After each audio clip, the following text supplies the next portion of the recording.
Welcome back to another video guys. మనము ఈ వీడియోలో ఇనార్గానిక్ కెమిస్ట్రీ సబ్జెక్ట్ నుండి ఫార్మస్యూటికల్ ఇంప్యూరిటీస్ టాపిక్ ఉంది. దాంట్లో మనకు లిమిట్ టెస్ట్ ఫర్ క్లోరైడ్స్ అనే టాపిక్ కూడా చాలా ఇంపార్టెంట్. దాని గురించి తెలుసుకుందాం. ఫస్ట్ ఆఫ్ ఆల్ లిమిట్ టెస్ట్లు అనేటివి ఎందుకు చేస్తారంటే to identify and control small quantities of impurities. ఈ ఇంప్యూరిటీస్ అనేటివి మనకు ఫార్మస్యూటికల్ ప్రోడక్ట్స్లో కానీ కాంపౌండ్లో కానీ ప్రజెంట్ అయి ఉన్నాయా లేవా, తర్వాత అవి ఎంత లిమిట్లో ఉన్నాయి అనే దాని గురించి తెలుసుకునే టాపికే లిమిట్ టెస్ట్ ఫర్ క్లోరైడ్స్. నార్మల్గా ఇంప్యూరిటీస్ అనేటివి డిఫరెంట్ టైప్స్ ఉంటాయి. Like chloride, sulphate, iron, heavy metals, lead, arsenic, ఇంకా చాలా టైప్స్ ఉంటాయి. బట్ మనం ఈ వీడియోలో క్లోరైడ్ గురించి తెలుసుకుందాం. లిమిట్ టెస్ట్ ఫర్ క్లోరైడ్ అనేది చాలా ఇంపార్టెంట్ టాపిక్. డిఫరెంట్ ఎగ్జామ్స్లో మనము ఈ క్వశ్చన్ అయితే ఎక్స్పెక్ట్ చేయొచ్చు. కాబట్టి మీరు కొంచెం ఫోకస్ చేయండి. నౌ మెయిన్ టాపిక్ వెళ్ళిపోదాం. Limit test for chloride. A limit test for chloride is a qualitative or semi quantitative test used in pharmaceutical analysis to detect and control the presence of chloride impurities in the substance. ఏమంటున్నారు? It is a qualitative or semi quantitative test అంట. దేనికోసం use చేస్తారు? To detect and control the presence of chloride impurities.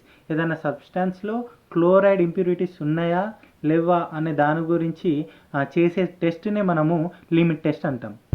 ఈ limit test perform చేయాలంటే కొన్ని reagents ఇంకా అపారేటస్ మనం use చేస్తాం. Like test sample solution.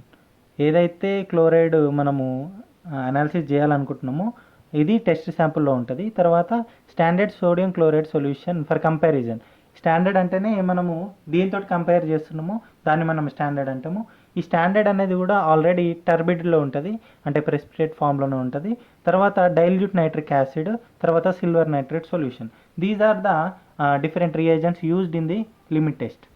Now procedure for limit test. First మనం ఏం చేస్తామంటే టెస్ట్ శాంపుల్ తీసుకుంటాం. టెస్ట్ శాంపుల్ తీసుకున్న తర్వాత దాంట్లో సిల్వర్ నైట్రేట్ తర్వాత నైట్రిక్ యాసిడ్ యాడ్ చేస్తాం. సిల్వర్ నైట్రేట్ అనేది రియేజెంట్ ఫర్ డిటెక్షన్గా యూజ్ అవుతుంది. తర్వాత నైట్రిక్ యాసిడ్ అనేది యాసిడిఫైయింగ్ ఏజెంట్గా యూజ్ అవుతుంది.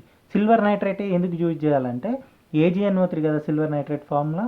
ఈ AgNO3 అనేది రియాక్ట్ అవుతుంది క్లోరైడ్ తోటి. క్లోరైడ్ ఎందులో ఉంది? టెస్ట్ శాంపుల్లో ఉంటుంది కదా. ఆ క్లోరైడ్ తోటి AgNO3 రియాక్ట్ అయ్యి మనకు సిల్వర్ క్లోరైడ్ ఫామ్ అవుతుంది. సిల్వర్ క్లోరైడ్ ఎప్పుడైతే ఫామ్ అవుతుందో అది మనకు వైట్ ఇన్సాల్యుబుల్ ప్రెసిపిటేట్గా ఫామ్ అవుతుంది.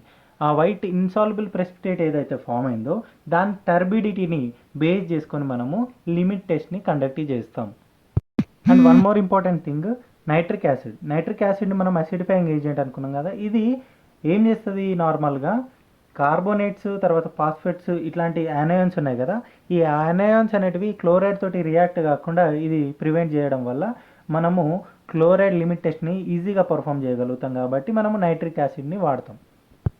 ఫైనల్గా ఏం చేయాలంటే ఎట్ ద ఎండ్ మనకు టర్బిడిటీ తర్వాత వైట్ ప్రెసిపిటేట్ ఫామ్ అవుతుంది అనుకున్నాం కదా, దీన్ని మనము స్టాండర్డ్ సొల్యూషన్ తోటి కంపేర్ చేయాలి. బ్లాక్ బ్యాక్గ్రౌండ్ యూజ్ చేసుకోవాలి.